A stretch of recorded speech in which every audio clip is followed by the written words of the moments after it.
Whatever, I'm fine.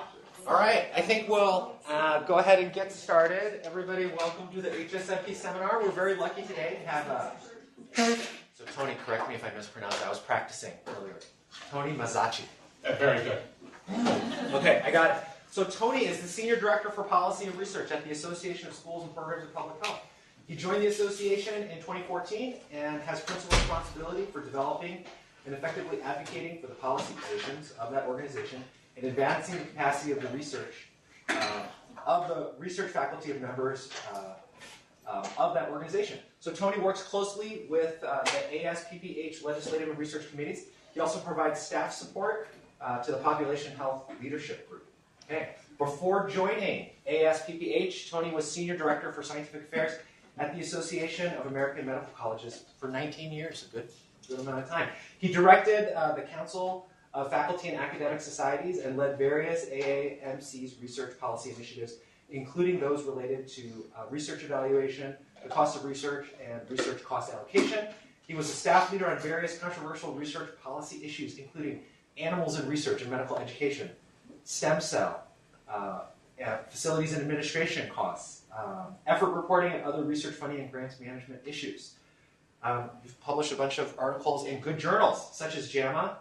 I won't go into everything that was on here, but the last thing I thought was very interesting, and I'll finish with that, is that earlier in your career, you spent almost a decade working on Capitol Hill, both in the Senate Personnel Office and as a professional staff member on various House subcommittees. Yeah, so you've got a wealth of knowledge to share. So, all right, Thanks for having me, and thank you for having me in your beautiful city. Although we were talking, I guess you're in the city of Aurora, and I was thinking Denver, but it's beautiful looking out your windows and seeing mountains. We're not used to that in Washington. So, crazy time in Washington, if you've noticed.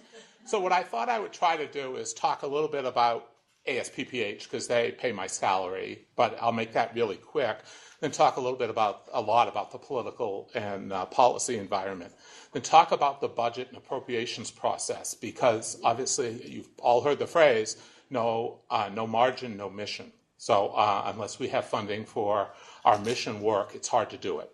And then talk a little bit, I'm not going to go into the specifics of the effort to the repeal of the Affordable Care Act, but I thought I'd talk a little bit about the lessons learned and how things might play out going ahead, and talk about going ahead, and then talk about how you can continue to stay engaged. ASPPH is the Association of Schools and Programs of Public Health. We represent all of the CEF-accredited schools and all of the CEF-accredited programs in public health. So we have about 55 schools and about 55 programs. There are some programs that are CEF accredited that are not members, the small ones, but we have almost all of the big players. And we serve as their advocate in Washington, although they do a lot of individual advocacy work as well. We, right now, represent institutions that have about 59,000 public health students, 20,000 students a year. Vast majority are master's graduates. I'm sure these numbers are close to what you have here.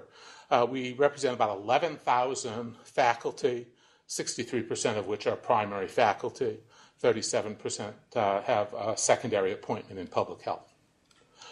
So typical of Washington, it really is the iron triangle. We do an awful lot of work to support the critical agencies that fund public health activities in Washington.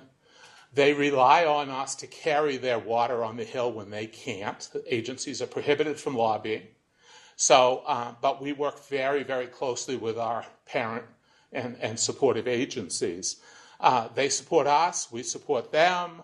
It's really a classic operation. But there are lots of advocacy partners. There are letters in support of HRSA and CDC and NIH going out all the time. They often will have 400 or more groups signing on to them. There are groups that represent institutions. There are groups that represent individual faculty members. There are groups that represent individual causes or interest groups. So it is a very loud advocacy community. So we're asked to support a lot of things. We have limited political capital at the association. We don't have a political action committee. We have a relatively small advocacy budget. So we need to be careful about how we expend the political capital that we have. The thing that we have going for us is that our schools and programs tend to be important in their location. It's not all that difficult for most deans or program directors to get an appointment with a member of Congress, and they're viewed as important constituents doing important work. And that is our number one advocacy strength. It's not that we're going to bring, 1 million public health professionals to Washington for a march. We don't have that type of grassroots support. But we do important work in our important constituents. I like to say that everything is 1 degree away from being a public health issue. And so we have groups in Washington like the American Public Health Association. They do important work. They take positions on hundreds of issues. They have taken positions on labor organizing issues, thinking that workplace wellness is critical. Having labor unions that are strong protects workplace wellness. We don't go that far. So I separate issues into 3 separate buckets. There are issues that affect the operation of our schools and programs. Federal funding for NIH, federal funding for the prevention research centers, the injury prevention centers, the education and research centers at NIOSH, the preparedness centers. Those have no other champions except us. And so first and foremost, we try to work on issues that affect our schools and programs and their students, student loan programs. We'll get into some of them. Then there's a whole set of issues that are important and represent and affirm or detract from the values of academic public health. Some of those came to play in the Affordable Care Act. The essential benefit provisions that provide resources for preventive services doesn't really affect the schools directly, but they sure are important to our faculty and our leaders. And then there's a third set of issues that affect the places in which our graduates will practice. So, for example, advancing population health. Since so many of our graduates are now being employed in the health sector, the healthcare sector, there's a whole host of issues that relate to that environment. Certainly many of the climate science and environmental health programs of the EPA. So that's a third set of buckets. So there's a whole range of advocacy activities we could participate in. We get guidance from our legislative committee, our board of directors, on what issues to take on, which ones to leave alone. There are a lot of issues out there that we feel passionate about, but know that if we spent every dollar of our budget, we could not move the dial. I put like gun violence research. I mean, I feel pretty passionate about the right of our faculty to do gun violence research and that it should be funded. I could spend every penny of the association's advocacy budget and not move the dial on that. So I have to be careful. So we set up an advocacy taxonomy of the range of things that we could get involved in and how we would do that. And I went the wrong way. And we came to the conclusion that I should spend about 80% of my time working on issues where we can be a major debate participant because we bring evidence and knowledge to the conversation. We have something substantive to offer. Active engagement where we really are, it's a key thing for us. And a prime mover where we are the only ones who are going to be a player in that space, such as the prevention research centers and the education and research centers. So let's turn to the political and policy environment. I chose this dark and dreary picture for a reason. It has been tough going in Washington. Even if you are a Trump supporter, things have not been going well. And it's just been very intense and a downer environment. Part of it was the unexpected nature of his victory. Second, I think we generally have a two-party system, and he doesn't fit into the standard two-party dichotomy of our country. So most of the Republicans in Washington are as unhappy with Trump as the Democrats are, but for different reasons. So the early days of the administration, he clearly has been digging a hole, and he doubles down endlessly. This is from the cover of The Economist. The first law of politics, much like life, is know when to stop digging. And he doesn't seem to know when to stop digging. So he constantly doubles down on things. Most golfers try to put the ball in the cup. And for those of us who go to golf driving ranges, there's always one guy at the golf driving range that instead of trying to hit the ball far, tries to hit the guy in the little tractor picking up the balls. This is the guy who you're playing golf with, and instead of trying to hit the ball down the fairway, is trying to knock out the windows on the houses to the side. And so this is kind of the reputation he has. I put this in because it's Masters Week, obviously. And this Trump fatigue setting in already. It's only been 76 days as of today. He's been in office 76 days. And just to the end of the first term, there's 1,385 days to go. And yet, I think the body politic, Republican or Democrat, they want a breather. I mean, it has just been pretty intense. And if you're a Trump supporter, the good news is that, he'd have 2,846 days to the end of a second term.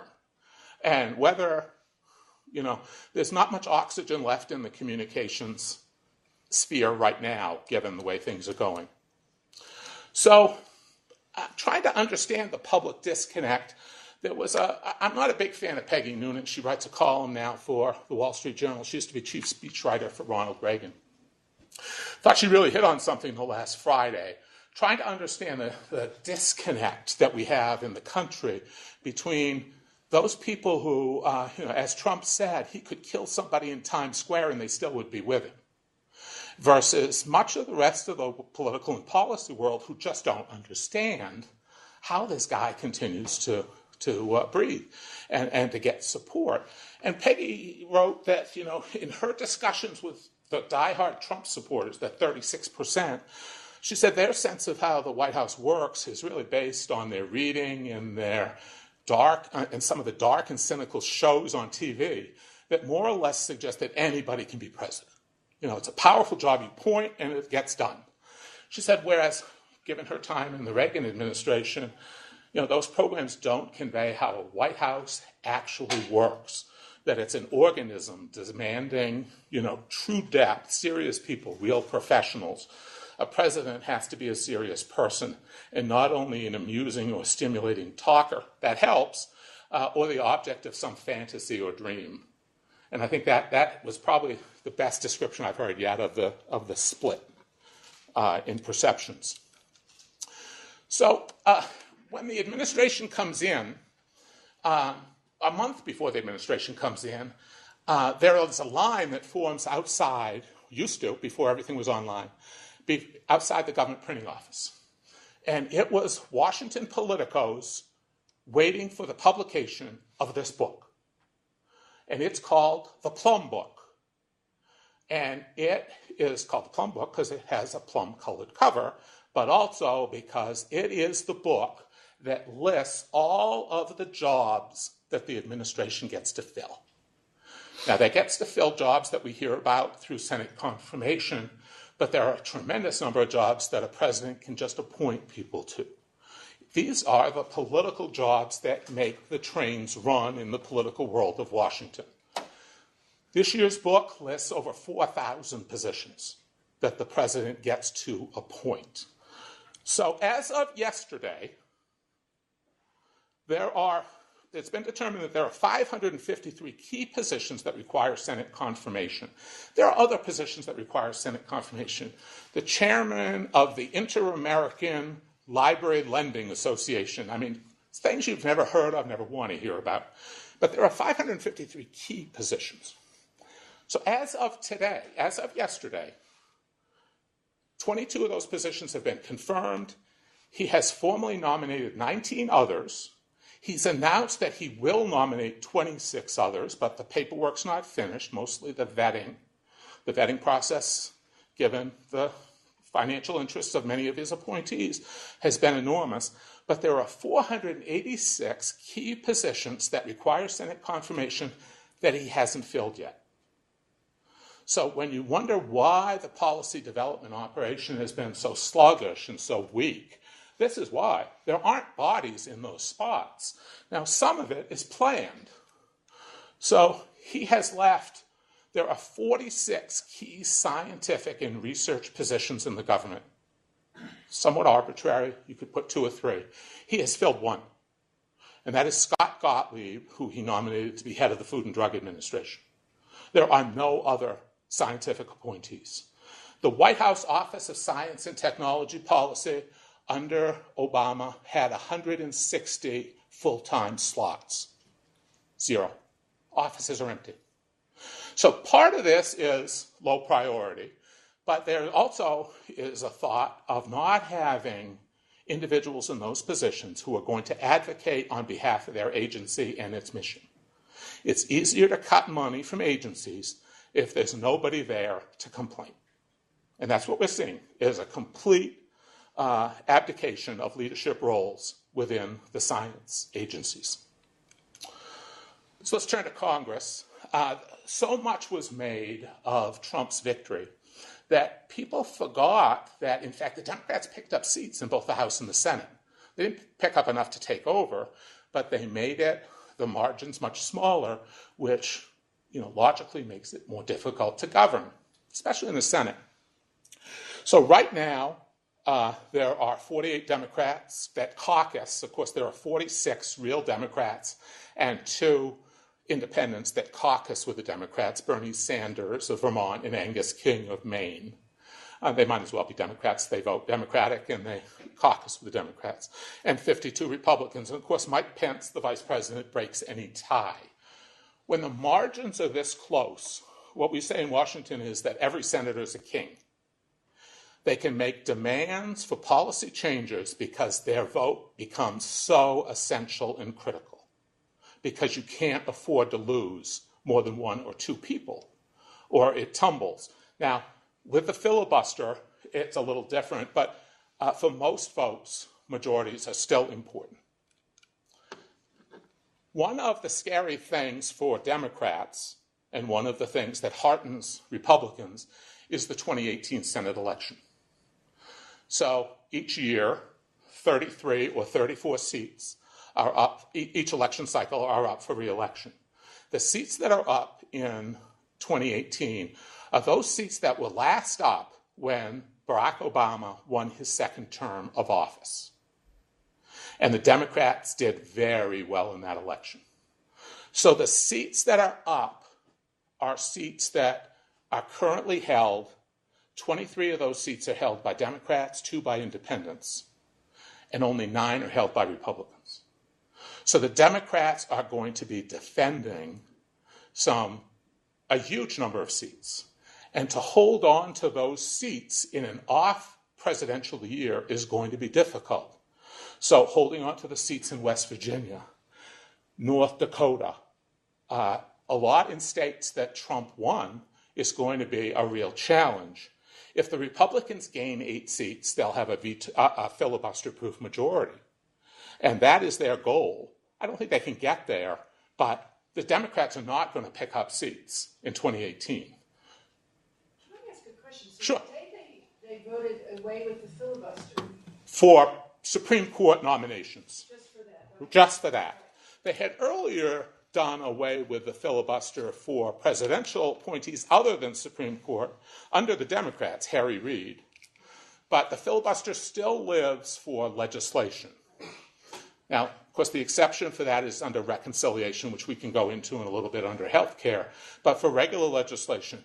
And what's interesting is the Republicans have publicly said they do not intend to go after that. Part of the concern is, yeah, you'd like to have it if you're in power, but everybody realizes the worms turn, and you need to protect yourself from that eventuality. Yes? I think I misunderstood because traditionally it seems like that whatever party was in charge for the election, the midterm, seemed to be able to get more seats on the other party. Is that we don't expect that during this election? I think it could happen, but I don't think you've ever seen so many seats in one party up for an election. So no, it's absolutely true. If an incumbent president's numbers are under 50%, normally it's a pretty significant sweep for the party of the opposition party. But boy, this time around, I think the dynamic is going to be much more of a challenge. So the House, similarly, the Democrats picked up seats.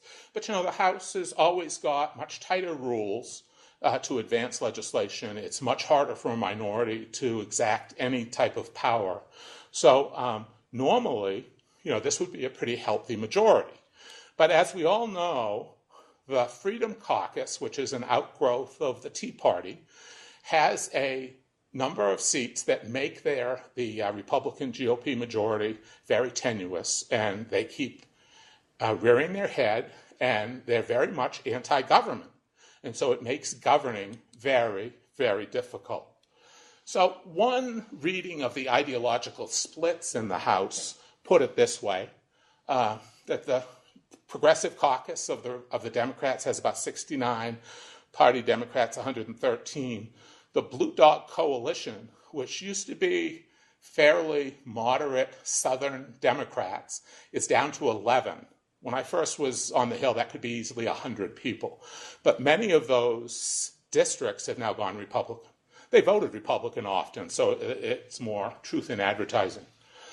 The Tuesday group is the more moderate, urban Republican members, and Party Republicans 156, and the Freedom Caucus about 33.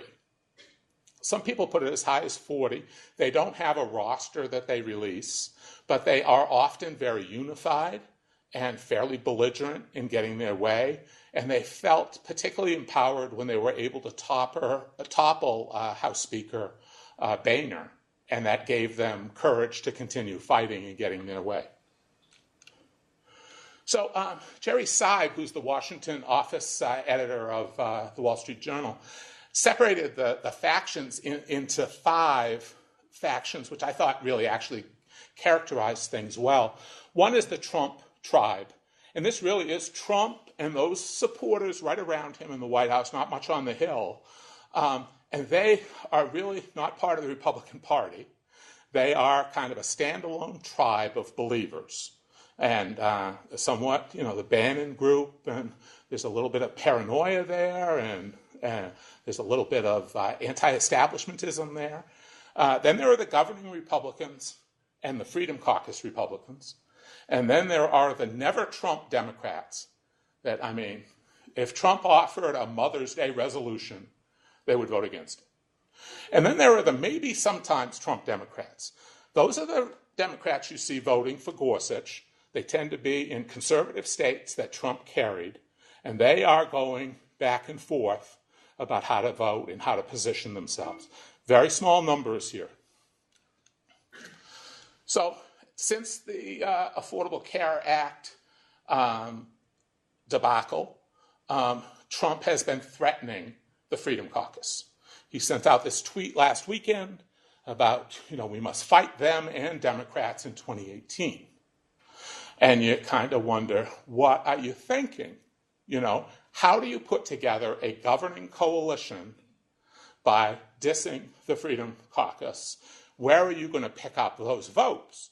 And the interesting thing about this is he doesn't have much power over the Freedom Caucus. Only 5 members of the Freedom Caucus won their seats with less of a percentage than Trump did in the states in which they reside. And the numbers say that, so Scott DeJarlis, he won his seat by 30 points, and Trump won by 41. Does anybody think that Trump is going to be able to oust him from that seat when he won it by 30 points? It's not happening. So he doesn't have much leverage over these members. So dissing them doesn't make a lot of political sense. But we'll see. Maybe there's some greater thing going on. So the question is, where do you put this governing coalition together to realize that you need to have a majority in the House to get anything passed except reconciliation? And Paul Ryan refuses to deal with the Democrats. So if you're not going to deal with the Democrats and you're dissing the Freedom Caucus, you are not going to get a majority. And we still have majority control House. We're not a parliamentary system, so it is hard to figure how this gets any better. So last thing to mention is the Hastert Rule. So Denny Hastert was the former Speaker of the House, infamous person, now serving time for charges that relate to child sexual abuse when he was a wrestling coach in high school in Illinois. But he instituted, when he was Speaker, the Hastert Rule that says that nothing can be voted on in the House unless there are a majority of Republicans in the House that support it. So if the caucus votes not to approve something, it cannot go to the floor, even if you could pick up every single Democratic vote. And so the Hastert Rule has made governing even more difficult on things that Republicans traditionally will not vote for. And those things tend often to be parliamentary in nature, such as the debt ceiling extension. There are lots of Democrats that have never won, lots of Republicans rather, who have never once voted for a debt limit extension, even though everybody knows we've got to increase the debt limit. And so you need to have party votes from safe Democrats to get that passed. The Hastert Rule makes that impossible. And we're going to hit up into the problems with the Hastert Rule later this year when the debt limit extension needs to pass. So I keep going backwards, sorry. So let's talk a little bit about funding, because that's critically important. This is the total funding for our members. They take in about $7.4 billion in operating and non-operating funds each year. The key number is the restricted revenue on the bottom, grants and contracts. Most of that comes from federal sources or indirect federal sources. So by the end of the presentation, I'll have this figured out. So federal support, our schools and programs take in about $1.5 billion. NIH is 60% of that total. And what's interesting, of course, is there is no public health institute at NIH. There's no prevention science institute at NIH. So we advocate for NIH as a whole, but there are no specific buttons that we can advocate for. It's not like a nursing institute or a dental institute where we can advocate for. That is both good and bad. Good in the sense that before the Nursing Institute existed, there were nursing grants throughout almost all of the 26 institutes and centers of NIH. Now that there is a Nursing Institute, almost none of the other institutes will fund nursing research grants, saying that it's the responsibility of the Nursing Institute. If that happened to public health, we'd be in great deal of difficulty. Now, we get a lot of indirect money. 53% of state health department budgets come from the federal government now, and we get a significant chunk of that under contracts.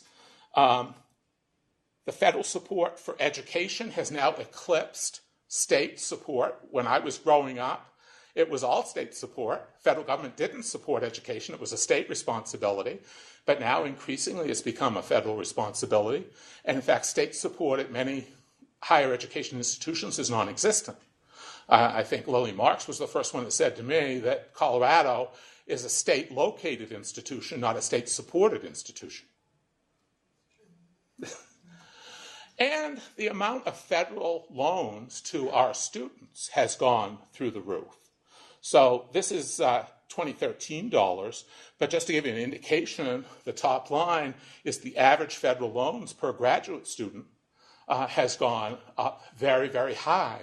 So again, this is indirect federal money. To the extent that those loans are used to pay tuition, that flows to the institution as well. In Washington, for the last 9 years or so, ever since the stimulus package, the focus has been relentlessly on the deficit. And you can see why. I mean, the projected deficit is through the roof. This is based on a percentage of the gross domestic product. And if this, in fact, played out, you can see the dire consequences of that. But the politicos on both sides of the aisle have no desire to touch mandatory programs. So all of the focus has been on the two colored slices of the pie, defense spending and domestic discretionary, non-defense discretionary, NDD, non-defense discretionary. And so all the pressure has been on those accounts, and the increase has been very small, 4%. Meanwhile, healthcare, Social Security continue to grow, making the domestic discretionary part of the pie smaller and smaller. And if you look, our part of the pie continues to be small. Education only gets 3% of the total federal support, science and medical research only 2%. And that has shrunk precipitously. How much has it shrunk? Well, look at the discretionary line, the slope from 7% domestic down to 5.2. And this is squeezing the budgets of all of the science agencies and other agencies of the federal government. Meanwhile, of course, net interest will go up even higher as interest rates start going back up. Social Security, healthcare programs are going up as the baby boomer generation has retired. So some key budget dates coming up. There are 3 intersecting budget things going on. So Saturday was the 6-month anniversary of the start of fiscal year 17. So we're halfway through fiscal year 17. We do not have a budget yet for 17. We're working on a continuing resolution where programs are funded at the same rate as last year. And that continuing resolution is scheduled to expire on April 28th. Key date, April 28th. Trump, on March 16th, released a FY18 skinny budget proposal. It was called Skinny Budget, which just had a few numbers in it, but not specific numbers from most federal agencies. Some it did, but just a few. And that was called the Skinny Budget. Presidents normally, by law, are supposed to release their budgets the first week of February for the fiscal year that will begin the next October 1. So October 1 of 17 will begin FY18. That's always a problem when a president first takes office. They're not prepared to prepare a budget. So he is given latitude to present a skinny budget with just overall targeted numbers. And on May 15th, mid-May, knowing how they're working, it'll slip or come early, he will release a detailed budget. That's a key date. And then, of course, October 1st is the start of the new fiscal year, but it also is the projected date when we will need debt limit extension legislation. Okay? So when Trump released his skinny budget, he called for some massive funding cuts in federal agencies. So it's important to look at these cuts, but also it's important to realize that these are cuts put on top of earlier cuts. So as bad as the projected cut at EPA is, EPA has been cut by about 25% already since 2010. So overall, since 2010, if these cuts are enacted, the EPA budget will have shrunk 50%. Okay? Now remember, 8 years of that was with a Democratic president. So, I mean, this is a problem, but it's the cuts that caused us the most concern were obviously to HHS, where they're calling for a 20% cut to the Department of Health and Human Services. Now, they called for a cut of $5.8 billion in NIH. Now, people think that NIH has been a favored agency on Capitol Hill, and it has been. But even with its favored status, it has been whacked. It right now has a funding level equal to what it was getting in 2002 at the end of a 5-year doubling effort. So all of the federal agencies, domestic agencies, have really taken some hits. And so to absorb further hits, is definitely cutting bone. And as a result of the NIH funding cuts, the success rate for grants has gone way down. It's incredibly competitive to try to get an NIH grant right now. So within the budget proposal, there were a couple of things thrown out by the administration that have caused a great deal of concern. One is, in addition to the almost 20% cut in the NIH budget, the president's proposing to take the Agency for Healthcare Research and Quality and move it to NIH as a standalone institute within NIH. This has been proposed before and rejected, but it's being proposed again. But interestingly, the administration would transfer the name, create an institute, but not transfer any money. AHRQ right now has a budget of over $400 million. So it's going to transfer the name, but not the money. Nobody knows how that money would be, whether you would tap the other institutes. They each have their own separate line item in the budget, so it's impossible to see how AHRQ could continue. It also proposed to end the Fogarty International Center. John Fogarty was a former senator from Rhode Island who had a great global interest, was chair for a while of the House Labor HHS Appropriations Committee in the 60s. Fogarty is the Global Health Research Institute of NIH. Within the budget proposal, anything that mentioned global, international, got whacked across the board. Trump does not support any international programs. We can talk more about it in a bit. And EPA, of course, massive cuts, 25% of its employees laid off, 50 or more programs cut. So then after he released the skinny budget, Trump did a supplemental request for 17. Remember, we're already halfway through 17, saying that he would like to cut $18 billion from the budget as a down payment on the wall. The price tag for the wall by the Customs Department is now $70 billion.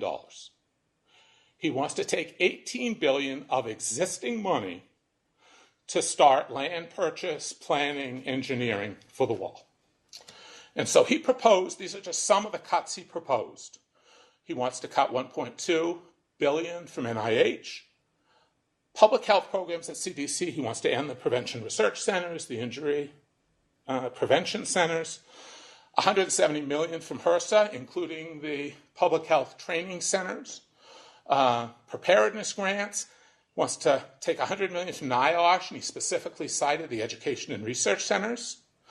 $50 million out of AHRQ. You can see the rest. And of course, anything global or international would get whacked big time. Congress is largely rejecting these. They have negotiated most all of the terms of the appropriation bills that have not passed. They are ready to move them forward when they get back from the Passover and Easter break. And they don't want to take these into account. They can't pass a bill with cuts like this. Yes? Are these on top of the skinny budget that you proposed before, or included in it? The other way around. So these would come first because they're FY17. Okay. The skinny budget cuts would be on top of them. So it's a double dose of pain. So the source of all these cuts, since there's nobody in the kitchen, where did all these cuts come from? Well, they came from the Heritage Foundation. They came from this blueprint for a balanced budget that tries to do a balanced budget in 2 years, except for the interest payment on the federal debt. And then within 5 years, we'll have a totally balanced budget by some of these draconian cuts. And the language in both the skinny budget and in the supplemental were lifted directly from the Heritage Foundation blueprint. Now, the reality is that Trump wants to move, as part of his 2018 budget, $58 billion from domestic programs to defense. Can't be done. So we have a Budget Control Act, which is also the sequestration law, that sets up firm walls between domestic and defense expenditures. You cannot transfer funds. And so he would have to get this law changed and repealed. It can't be done under reconciliation. It would be subject to a filibuster in the Senate, and there's no way in hell it can be done. So a lot of this is kabuki budget rituals to placate his base. But meanwhile, it dominates the conversation, and some of these cuts may well be accepted by the Hill. Not the big ones. I don't think you're going to see a cut in NIH, but you may see some cuts along the margins. So some have hypothesized that his style of negotiation is to go real extreme, knowing he's changing the anchor point. Right. That he knows that's unrealistic, but it pulls everyone towards that. I think there's a lot to that. Isn't it? Yeah. And he looks like, I mean, kind of look at what he did on immigration. You know, it was pretty draconian. He comes back with a second executive order that is still somewhat repugnant, but not as repugnant as the first one. And the pushback has been much less. So as an advocate, my concern is that with such a little amount of money, and so many people fighting for those funds, that we're going to have a civil war within our own community. And we're already seeing it. So the American Heart Association has been up on the Hill with a rank order list of research investments per death, claiming that money should be taken away from HIV/AIDS because to balance that. So the AIDS community has gone after the American Heart Association. This is the type of civil war that happens when you have chronically starving children, as the former dean of your medical school so eloquently said when he was a Robert Wood Johnson Health Policy Fellow. So we guard against this. The question, I can go to the Hill and say, I need funding for this program. I don't tell them whose pocket to pick. They get paid to make the tough decisions. That's why they ran for Congress. They get elected. It's not up to me to say, I'd rather you take it from AIDS or somebody else. I mean, I'm not going to play that game. You find the money. I mean, I can tell you I'd like them to take it out of defense, but they can't do that. So, but I'm not going to rob Peter to pay Paul. So let's talk about the Affordable Care Act. I don't call it a health reform effort. It was an ACA repeal effort.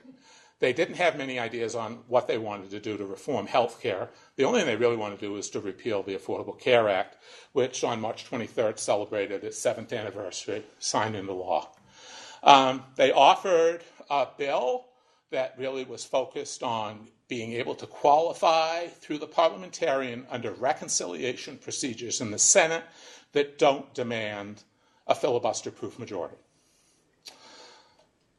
One of the critical laws of politics that I first learned was you don't kill somebody who's committing suicide. So if you really think that the ACA is going to die, why would you kill it? So, but that's the way they approached it. The very first line of the bill would kill the Prevention and Public Health Fund, which has been providing 12% of the CDC's budget. It was originally intended to fund new and innovative prevention strategies. The appropriators instead have used it to fund existing essential programs, but it would play havoc with the CDC's budget if it went through. So we fought, this is one of those things that directly affects our membership, and we fought this tooth and nail. On the Trust for America's Health webpage, there are fact sheets for each state. And I put the one up here for Colorado. It's worth reading to see what an impact the fund is having on Colorado.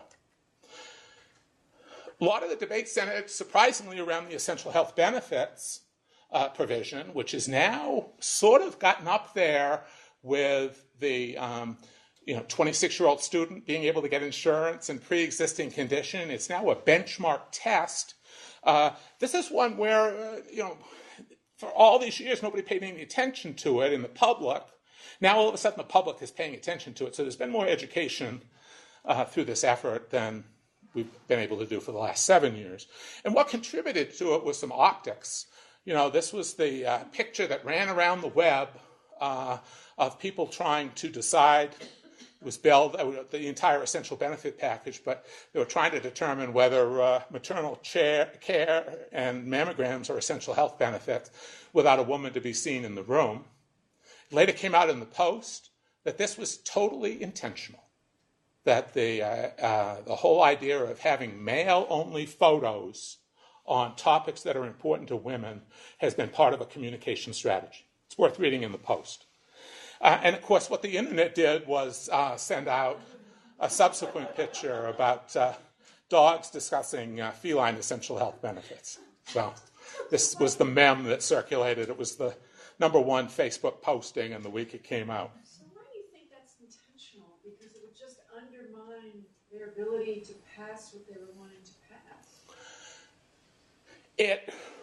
According to the theory, and there's some evidence to it, it's definitely worth reading it in the Post, because they had people from the inside talk about it, that it just reinforces things with that 36% base, who are both largely white males and women who have a view of men as decision makers and accept that much more readily.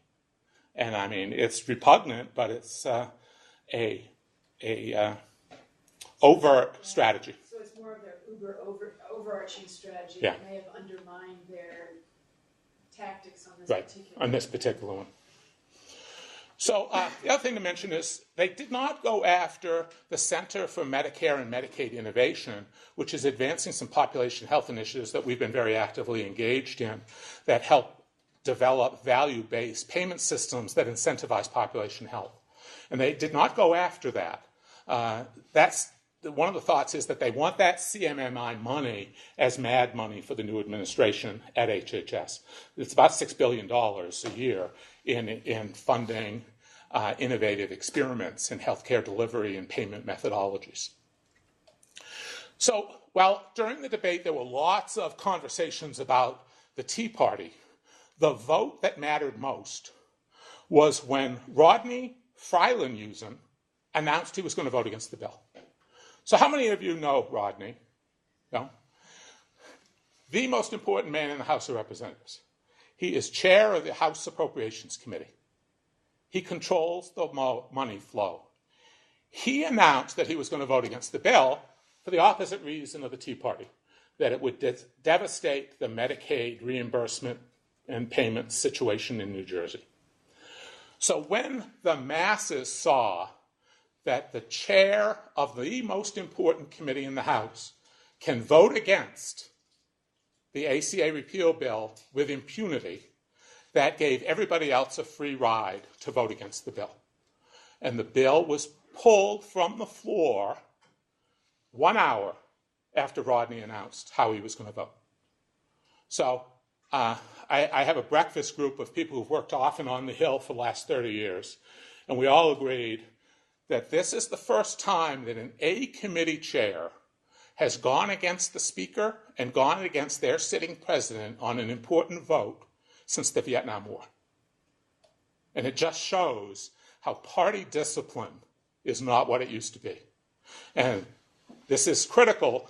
They can placate in the new talks all they want, the Freedom Caucus, but unless, every time they move toward the Freedom Caucus, they're going to lose the Rodneys of the world.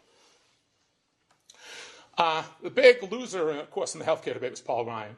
He sold himself as a policy wonk, and the basic problem with the health care reform bill was not necessarily the vote counting. It was a dog of a bill.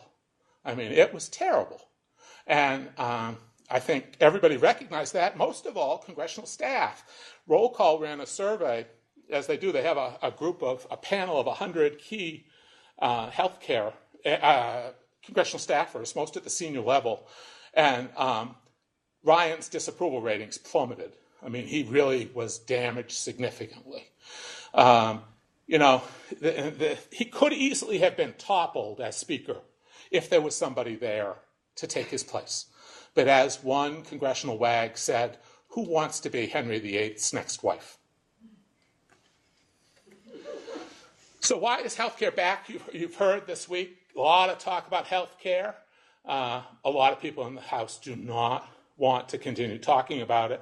It's now, zombie Trump care is being called. But Republicans realize what a damaging position they're in. Most of the staff people think it's going to benefit the Democrats a lot or a little. It certainly is not going to benefit the Republicans at all, because now they lose on both sides of the equation. So on one side, since they've touched it, the old Pottery Barn rule, you break it, you own it. Well, they didn't change it, but they own it now. And so anything that's wrong with the Affordable Care Act, the GOP is going to be blamed. Meanwhile, their base is very unhappy that they didn't repeal the Affordable Care Act. So they're stuck in a no-win position right now. Going forward, key issues, and since I'm almost out of time, I'm going to fly through these, but I'm happy to share my slides with you. The GOP was counting on having coverage based on coverage light. Small policies that had very few benefits, health savings accounts with high deductibles.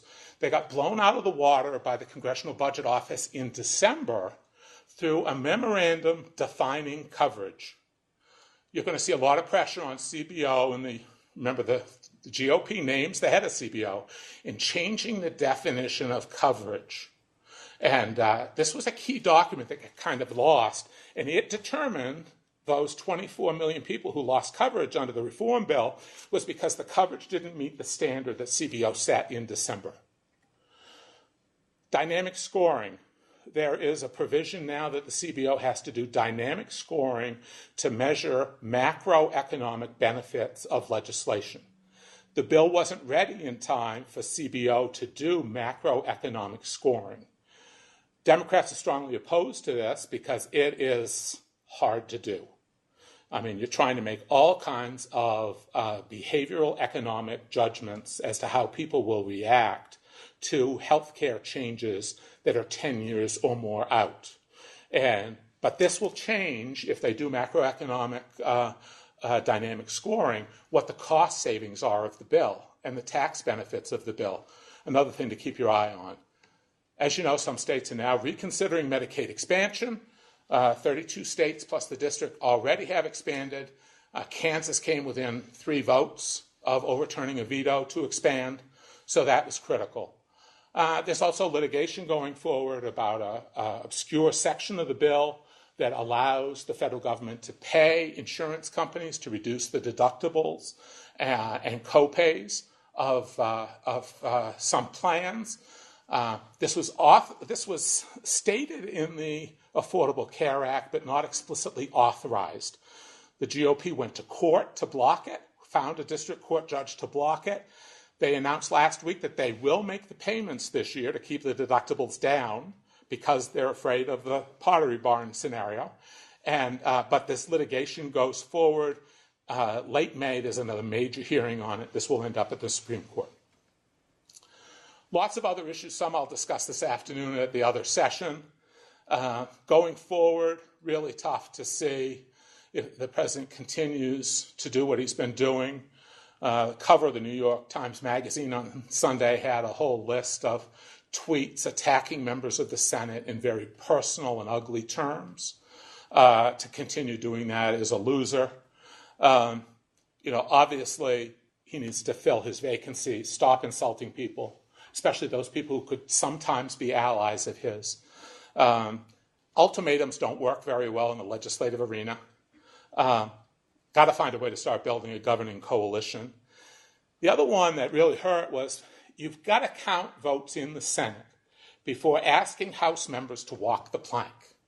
If you're going to ask House members to make a very difficult vote that may cost them an election, you better be damn sure that the Senate's going to vote for it, because you don't want to leave the House members hanging. And many of the House members felt that the vote that they would have had to take on the ACA would have left them hanging high and dry, because the Senate never would have approved it. Don't cede policy. The policy chops of the administration are questionable. They say that they're going to be in charge of developing the first tax bill. Let's see how they do. Tax bill's not going to be much easier than the Affordable Care Act repeal. Know what you're talking about. In a meeting with the Freedom Caucus, Trump was asked about the essential benefits, and he said, I don't want to talk about the small shit. So let's just talk about the big stuff. Well, if you don't realize that essential benefits is the big stuff, and you don't really know anything about essential benefits, you got to go back to the classroom and know your stuff. Now, you can carry it too far. There's a lot of criticism that Obama knew too much, but boy, it made him a much stronger negotiator. People trusted him because he knew the details. And of course, lastly, start building some credibility. His credibility on the Hill is pretty low. We're seeing some steps to improve that this week, with the Intelligence Committee chair stepping down this morning, Bannon being removed from the intelligence panel. Maybe that's a sign that they're getting it. So lastly, I would call your attention to a new book Michael Bloomberg has out about climate progress, talking about how, given how the Trump administration is likely to hurt many of the things that we feel are important, that there's still lots of room for making progress at the state, local, and corporate level. And he makes some great examples on climate progress with or without Trump. And I think there's a lot of truth to that, and we're going to see it. I mean, coal is not coming back, and it's not coming back because cities, states, and companies are not going to go back to coal. So I think there is room for progress. It may just not be at the federal level. So I'll stop there and welcome any questions. So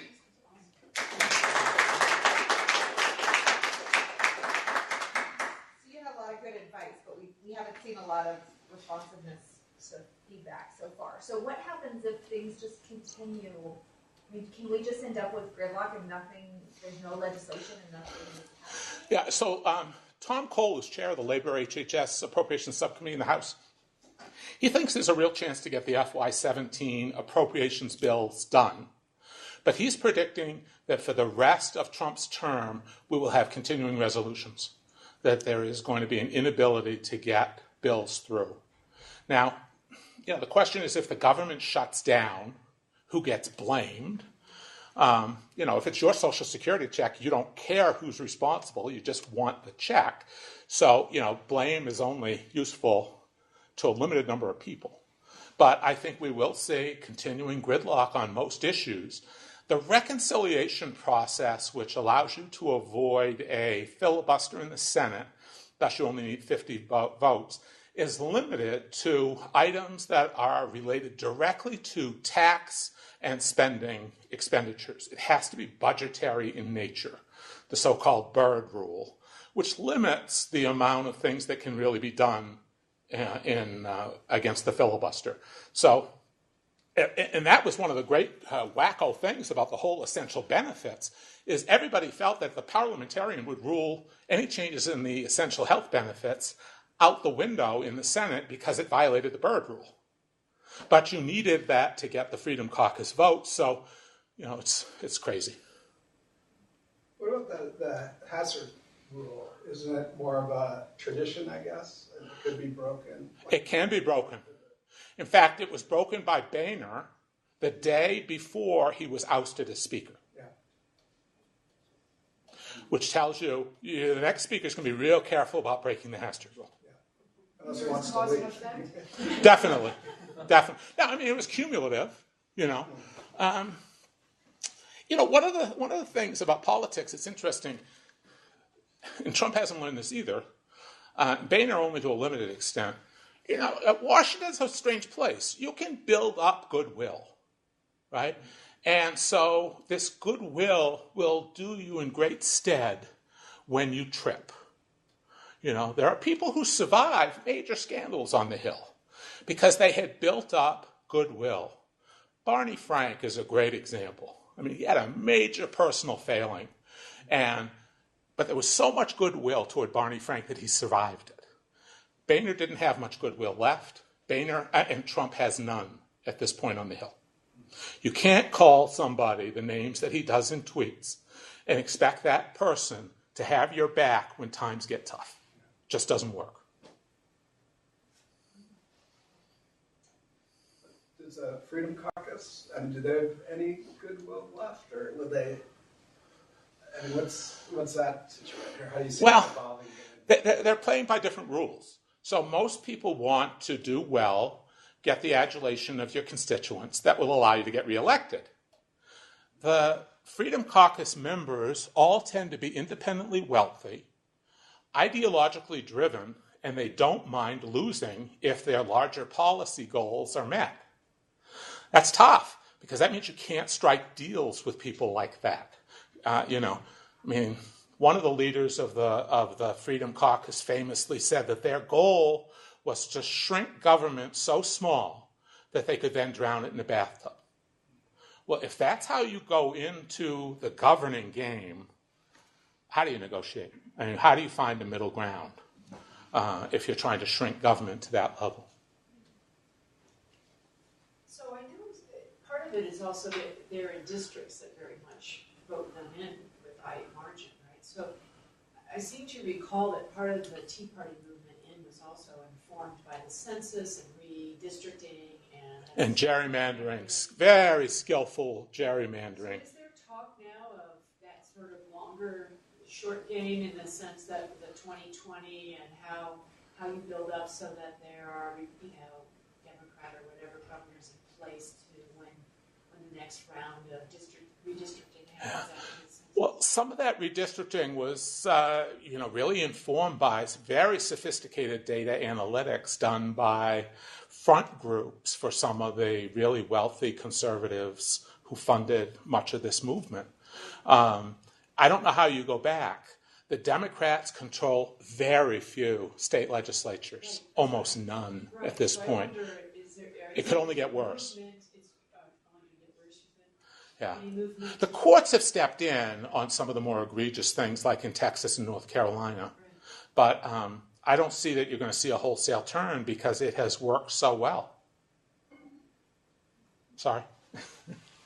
Are there particular friends of public health in Congress these days? The Harkins and the Specters that we counted on before, are there people we should be turning to? Yeah, we have been very fortunate that Tom Cole, the chair of the Labor HHS Appropriations Subcommittee, seems to have gotten religion.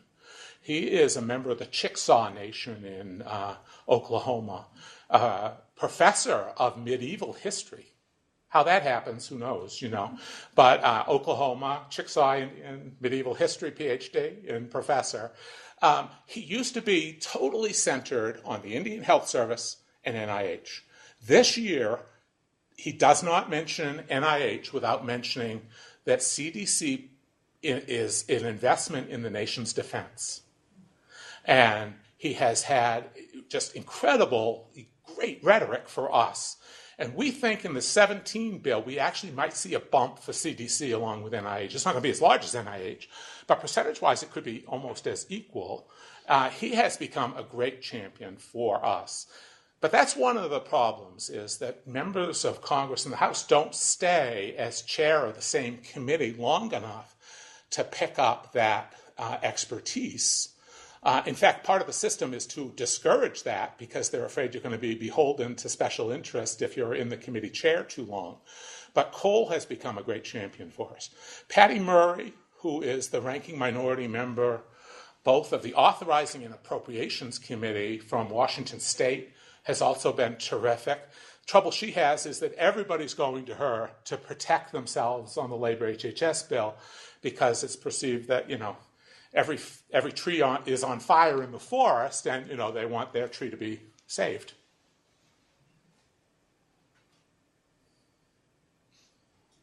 So I know in a couple of weeks the Clinical Translation Sciences annual meeting is occurring. I know there's like half a day of meet your congressman lobbying, I guess, again, on behalf of things.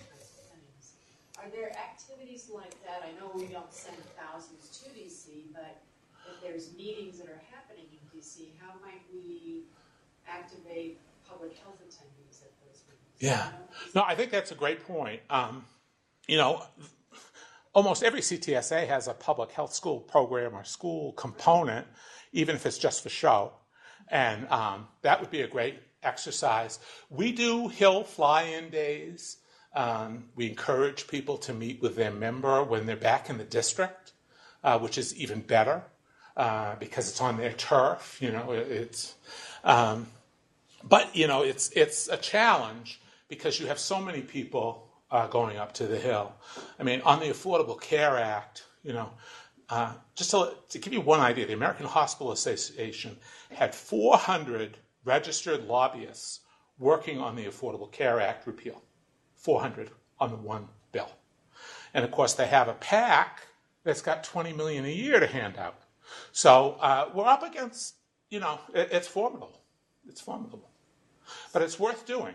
Yeah, so if there are some of us that are going to be there, how might we find out what are the talking points we should be emphasizing? Because I would imagine, it looks like on the schedule that NIH is probably going to prep people. And then there you go, I guess. But. So there are we have talking points on the prevention research centers and the education and research centers, things like that we're particularly interested in. Each one of the agencies has a coalition of true believers. For NIH, it's the Ad Hoc Group for Medical Research Funding. CDC, it's the CDC Coalition. Friends of HRSA, Friends of ARC. Each one usually is headquartered in an association that is their prime champion. So, for example, Academy Health is the secretariat for the Friends of ARC. And so they try to organize the community to advocate on behalf of the agency as a whole. So that, the trouble with some of our advocates on the Hill is that they go up and advocate for the Heart, Lung, and Blood Institute, but not NIH as a whole. And most members of Congress are thinking of NIH, not of the individual 26 institutes and centers. And so these coalitions try to get individuals to think about the agency first, then their pet concern. And we certainly try to do that. I mean, we go in and talk about CDC and use as our examples of the essential work the CDC is doing, the programs that are nearest and dearest to our heart. But we do advocate for the agency as a whole. What's your sense about where Cory Gardner stands on this? Somebody who ran as a moderate and who's expressed, concern or support for rural health and access to care and so forth. Yeah. Do you have a sense of where he stands on these issues and these budget cuts? Yeah, I haven't been following him personally. And, so much of the action so far this session has been in the House because the ACA bill didn't get there yet and the approach hasn't come up yet. I will just say that there has been an increased attention to rural health on both sides of the aisle. In part, the Democrats feeling guilty that maybe they missed something and that they should pay more attention to rural health. Secondly, I think people have just been shocked by the data that's been coming out about white rural deaths among males skyrocketing, the rural health outcomes, the lack of access to care with more than half the country's counties lacking a general surgeon, and certainly the opioid crisis. I can't go into an office without being asked first, what are your schools and programs doing on the opioid crisis? And, a couple of years ago, that wasn't a question you'd get. I mean, people kind of segmented, that's a black inner city problem. That's not a rural white America problem. It's changed. And so, I think the mix of issues has changed, and rural health is much more of a concern.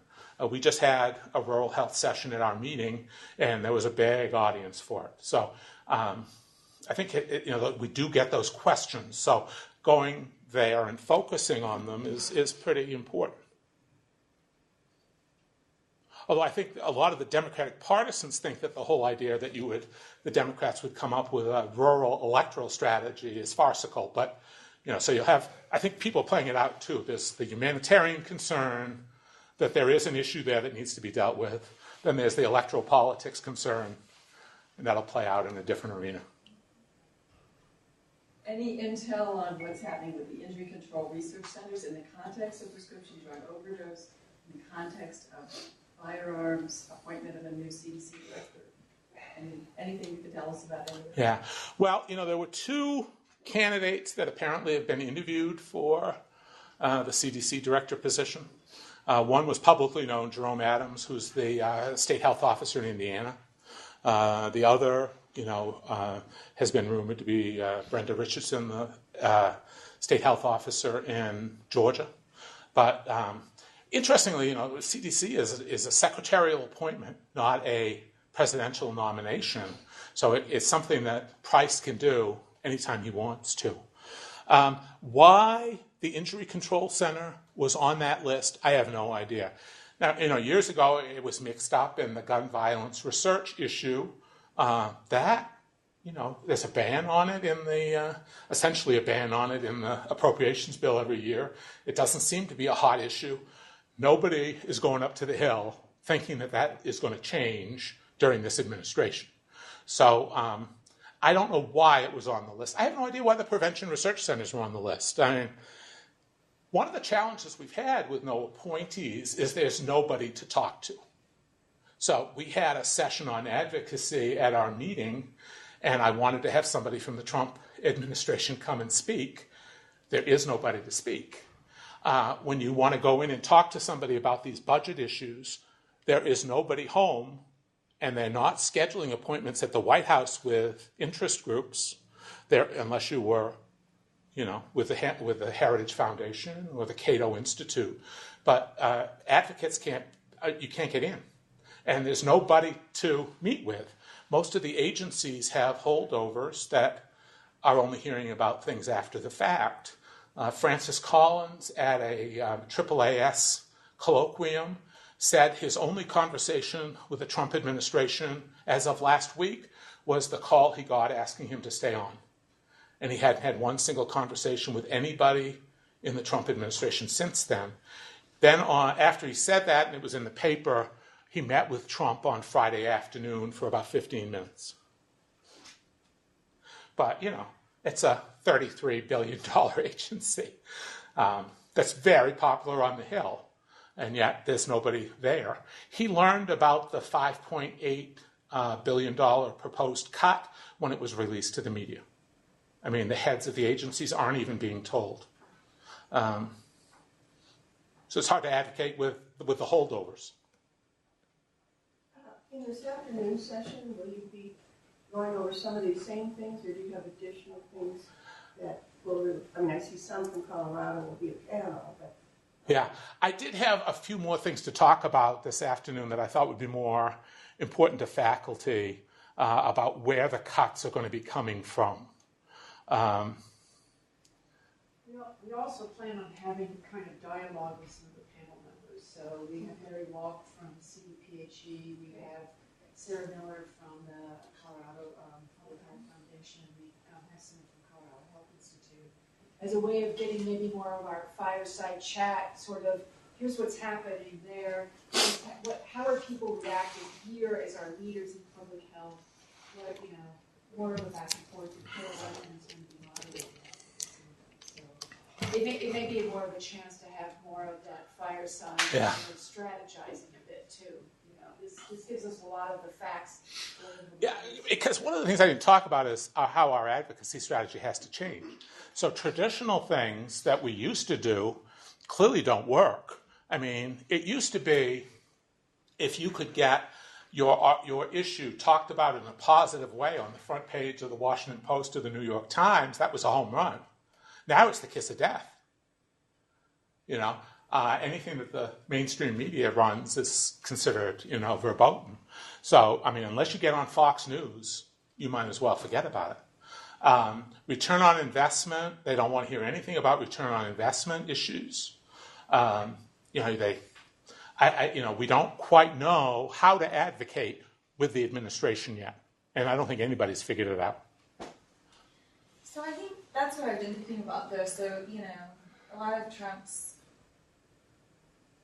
campaign was centered around changing Washington, let's say, broadly speaking.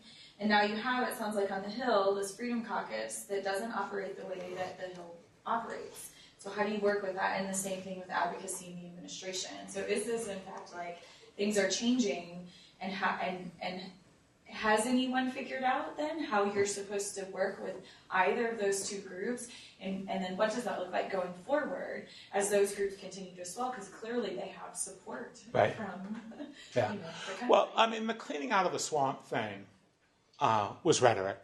It's a lot of the holdovers from the previous administration that were at Heritage, at Cato Institute, those think tanks are basically just holding pens for people who want to work in the next administration. Goldman Sachs was, the axis of evil in the campaign, and now their whole front office has been emptied out into the administration. So that is what it is. I think we go back to, on the Hill, you can still talk to people. For the vast majority of people, electoral politics still matters. Doing the right thing still matters. The difficulty of picking somebody's pocket to pay for it is always the issue, not. People don't argue with me about our core missions. It's more, how do we fund it in this tough environment? What about the traditional strategy of phone calling the senator or House Representative's office? I know that Ryan unplugged his phone and fax. Yeah, the whole switchboard in the Capitol has been out of commission because it's been so overrun.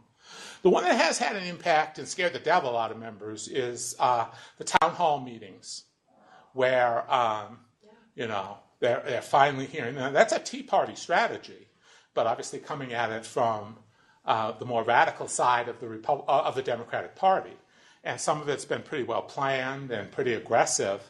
Some of the members just scared about it, afraid they're going to get attacked. But that has really worked, and I think it has worked really well in having people take second and third thoughts about what they say publicly. It may not change how they vote at the end of the day on the key issues, but it has gotten their attention. Writing to the Hill, I'm asked to sign the association on to group letters at least 20, 30 times a week. And we sign them because we don't want somebody to say, why isn't your signature there? But I don't think they have any impact at all. They're over, they're just so many of them, they lose their impact. I think a VIP constituent, which are most of you in this room, to a local member of Congress and the senator, still has an impact if it's a local person with a respectable position that can bring some evidence to the case. I think it still matters. And for those that it doesn't matter to, it may change around. You can only go for so long without evidence to back up what you're saying and doing. So I'm curious, this may be more of a radical view, but if you believe that a lot of what President Trump has done is really as a marketer, and he often talks about his market segment, I'm going to just message back what they want. A lot of what he was doing is amplifying his message back with what he was hearing. Do you think if the public, through these kinds of things, is changing what we want as a market, he might change with it? Or do you think he's doubled down and dug deep so much, he's kind of stuck with that market segment, even though his approval ratings may be great, but they're only 30% of the nation? You know what I mean? So I know what you mean. I'm kind of hoping. A true marketer is like Yeah. a true politician. He'll follow public opinion. Yeah, I kind of worry that he's thinking about it the other way around, that he can shape what the masses want by giving them pablum and, let's face it, half of the immigration stuff in the wall, is it really going to be effective? No, but it seems to resonate to people. Right. He's delivering a product that Right. is a feeling that the Right. market wants. that touches into a Core gut belief, core fear, belief. or, yeah. I don't know. Maybe he might change. I mean, He's shown no evidence so far about a willingness to change. So we'll see how he does with just keeps Korea, digging. Korea and Syria. You know, Yeah. what happens Yeah. in China. Yeah, this weekend down in his resort. Well, thank you. Well, thank you, everybody. Really appreciate it. I'll say, we are so fortunate to have Tony here in Colorado. I had met him at the Schools of Governance and Public Health in my public health practice role as associate dean of section meetings. And we were talking last summer and joked like, well, wouldn't it be nice to have you come during Public Health Week when I teach the HSCP course? And I remember you said, well, either way, it'll be an interesting thing after the election. We had no idea. Well, I know. I should have mentioned this logo. We have a This is Public Health campaign, which is part of our student recruitment, applicant recruitment effort.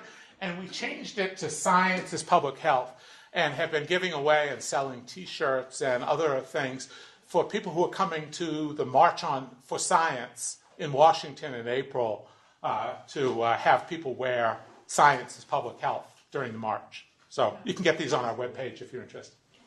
Thank you. And it would be nice to have your slides we can ship these. Oh, yeah, absolutely. Okay. Just run, say, oh, it does run you. Oh, nice. Oh, Dennis Runyon. Wow, in the flesh. Yeah, exactly. How are you doing? Good. Except for the clinical scholars program. Is it coming? This is kind of a scheduled end? They're after 45 years, they've said it's unnecessary. But they're starting a new one. Well, it's such a big one. You go back to the alumni of that program.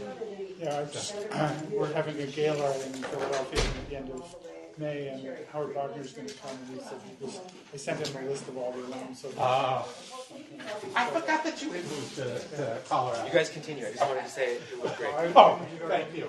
Yeah. Great. Thanks so much for coming. Oh, great. Thank you. Yeah, I really appreciate it. Thanks for breakfast.